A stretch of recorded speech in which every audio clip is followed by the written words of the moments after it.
ans, elle était dans la synagogue. Ça, c'est ce qui me réjouit. Qu'en est-il de toi? Qu'en est-il de moi? Depuis 18 ans, tu es dans la même église. Tu ne vois pas la main de Dieu. Dans la même église, les autres viennent se marient, mais toi, tu ne te maries pas. Les autres viennent travailler et réussissent. Toi, tu ne réussis pas. Les autres viennent entreprendre et montent. Toi, tu ne montes pas. Est-ce que tu resteras dans la même église?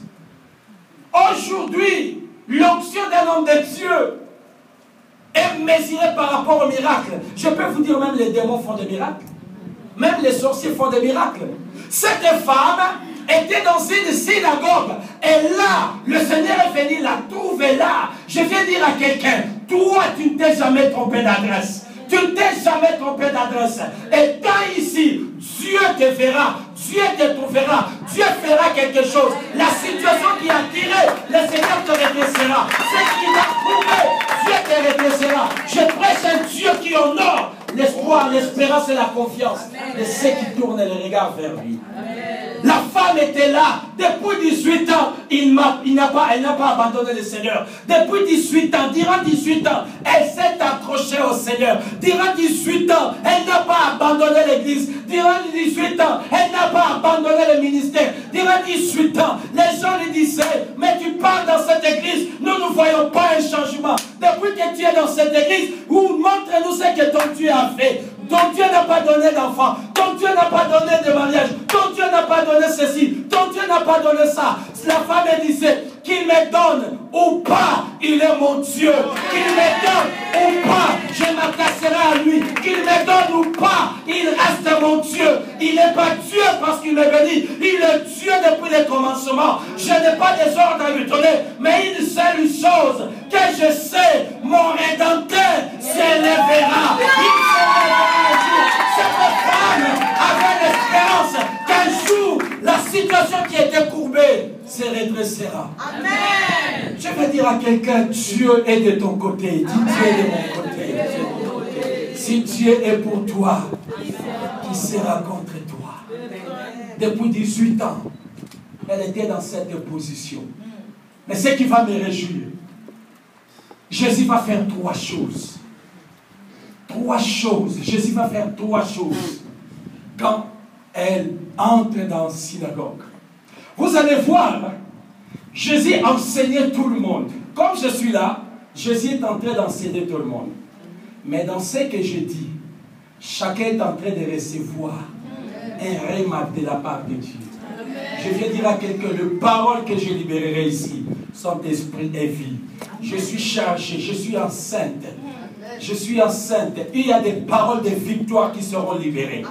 Peut-être que je n'imposerai pas mes mains à tout le monde. Mais cependant, la parole que nous écoutons peut résoudre la situation de n'importe qui ici. La Bible dit ceci. La première chose, au verset 12, la Bible nous dit ceci. Et voici, il y avait là une femme possédée d'un esprit qui la rendait infirme depuis 18 ans. Elle était courbée et ne pouvait aucunement se redresser. Écoutez, lorsqu'il la vit, la première chose, la première étape de la délivrance de cette femme, Jésus la vit. Je viens dire à quelqu'un, peut-être que tu traverses des moments difficiles. Tu penses que ta situation, les pasteurs ne voient pas, les intercesseurs ne voient pas, les responsables de l'église ne voient pas. J'ai une bonne nouvelle pour toi. Dieu te voit. Amen.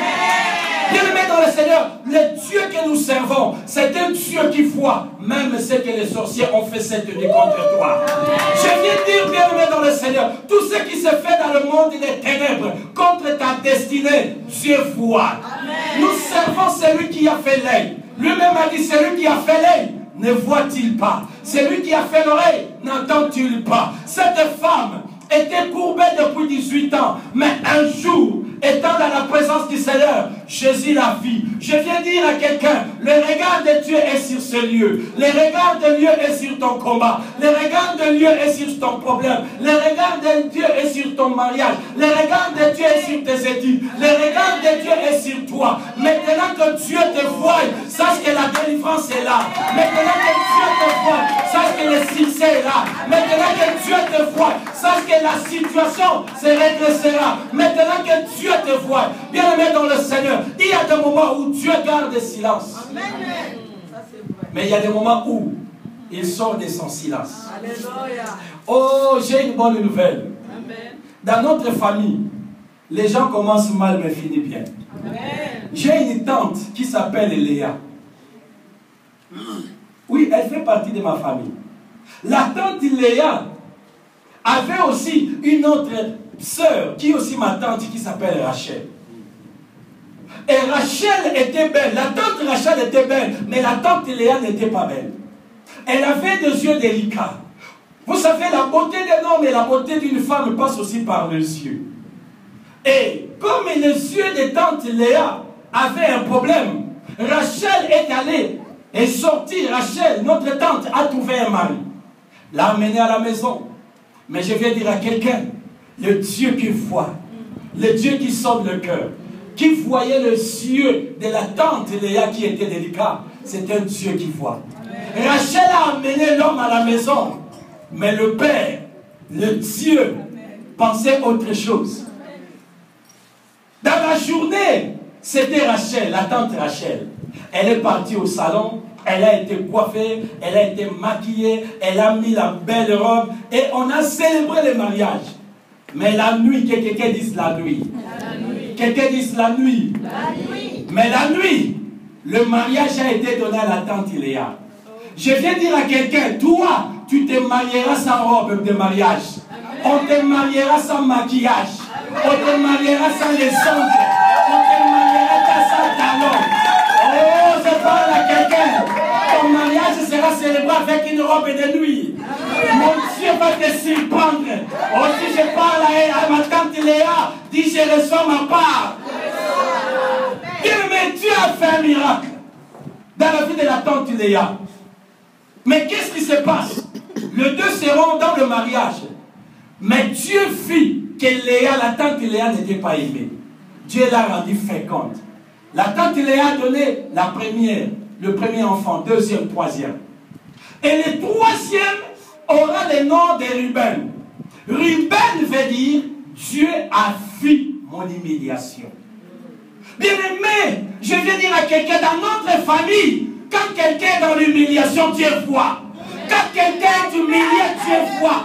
Je fais partie d'une famille où Dieu ne permet pas qu'on nous humilie. Quand toi tu nous humilies, mon Dieu voit.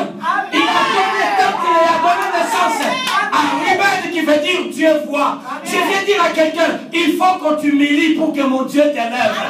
Il faut qu'on se moque de toi pour que Dieu t'élève. Il faut qu'on te rejette pour que Dieu t'élève. Bon, dans notre famille, toute personne qui sera humiliée terminera par être glorifiée.